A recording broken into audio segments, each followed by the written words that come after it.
welcome back to my channel. So for today's video, as you can see from the title, this is going to be a tutorial on how you achieve the bushy brow. So itong bushy brows na to, usong-uso siya sa mga artista, ganyan. So madalas na nakikitaan ko na ganun yung style ng brows is sila Mariel Padilla, Lakas Maka-Artista, and such artists. First thing first, ang kailangan natin para ma-achieve natin yung bushy brows is kailangan natin ng brow soap. So, ang gagamitin kong brow soap is from Brow Boss. Ito siya. Wait lang. So, ito siya guys. Ayan, yung iba nakalagay sa parang bilog naman na lalagyan. Tapos malaki siya. So, ito, slide naman siya. Pero, pinaka-first na nakita ko na brow soap is nakalagay sa mga ganito, yung parang can na ganyan, i-slide. And meron na din ako nakita nito na tinted, ganyan. So, may brown, may dark brown, may black, ganun. Para kung maganda naman na yung kilay niya, hindi na kailangan maglagay ng eyebrow product, talagang brow soap na lang. So, itong gagamitin ko guys, 20 grams na to, and nakalagay siya sa ganito. So, may direction siya kung paano niya siya gamitin. Kasi, yung iba, parang naninibago pa sa brow. So, hindi nila alam kung paano gagamitin. So, ayan. May nakalagay na ganyan. And then, guys, may kasama siyang dalawang spoolie. So, nagamit ko na to, itong dalawa.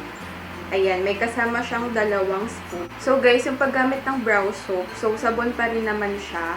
And kailangan nyo siyang basain. Kailangan nyo basain yung sabon para magamit nyo. So, ito, ganun din. So, ito nga palang nasa akin is clear siya. Ayan. Ayan, super clear siya. And, ang ginagawa ko dito, nakalagay dito sa direction kung paano siya gamitin. Sabi dito, basain muna yung spoolie and then, tsaka natin siya i-glide. Pero ako, ang ginagawa ko kasi, binabasa ko na siya. Ito mismo yung binabasa ko. So, meron akong pangbasa. So, ito, bote ito ng alcohol and naubos ko siya, kaya nilagyan ko na lang siya ng tubig para hindi na ako mahirapan and hindi rin maubos yung mist ko. Pero kung may mist naman kayo, pwede naman. Or kung pwede naman sa running water, yun, kung wala talaga. So, ayun, babasain ko muna siya and ayun, tsaka ko siya gagamitin. Ayan. Mga tatlo ganun. So, ayan. And then, tsaka nyo i-glide dito sa soap. So, eto guys, pwede nyo siyang i-ganyan, i-bend para pagkukunin nyo yung product, madali na lang, hindi na kayo gagawin. So, ganyan na lang. Again guys, ilalapit ko lang kayo para makita nyo. So, yung ganyan yung brows ko pag walang anything, something na ganyan. So, ayan. Yung iba guys, ang ginagawa nila, nagkikilay na sila, tapos tsaka nila nilalagay ito. Pero ako, ilalagay ko muna to bago ako magkikilay. Or, if ever man na matripan ko magkikilay ako. Pero, ayan. Lalagay na natin siya.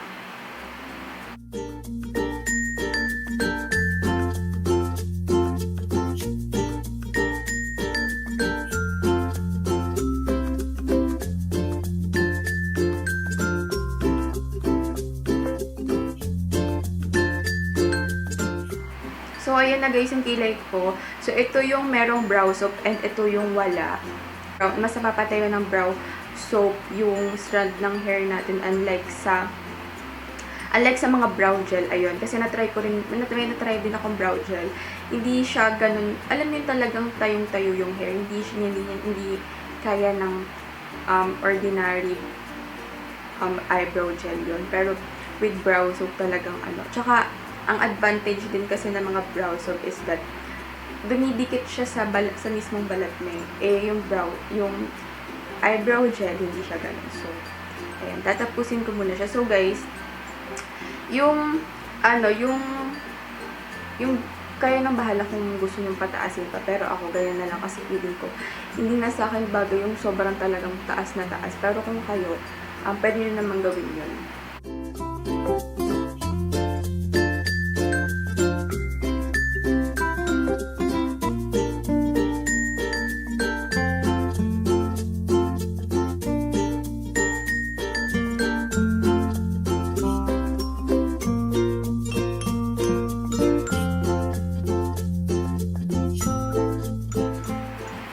So, ayan guys, tapos ko na yung isa kong kilay. And, if ever man na may mga gaps dyan sa eyebrows nyo, pwede kayong gumamit ng eyebrow product. Pero yung pinaka-recommend kong eyebrow product is mga pomade. Kasi, gumagamit kayo ng angled brush doon. So, mas precise yung pagkakalagay nyo sa brows nyo. Unlike sa mga eyebrow pencil, ganyan.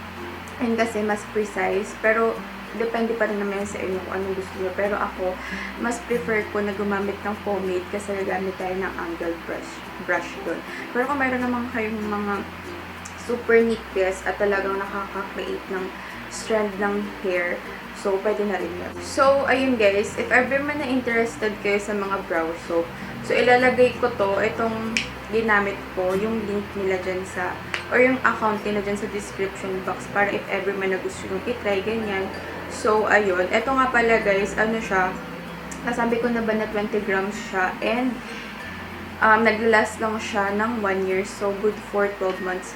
So, ayun guys, kung tatanungin nyo ako kung anong mas maganda, brow soap or eyebrow gel sa pag-achieve ng bushy brows na ganyan, ang mai-recommend ko is yung mga brow soap kasi super ganda nila and talagang napapatayo niya yung hair nyo, and I believe mas long-lasting kasi siya, mas long-lasting siya kaysa sa mga brow gel kasi talagang dumidikit siya sa balat mo, kaya ayun. And you guys, first time ko rin gumamit ng brow soap. And ayun, super na-amaze ako. Feeling ko lang naman, masasama to sa everyday makeup look ko.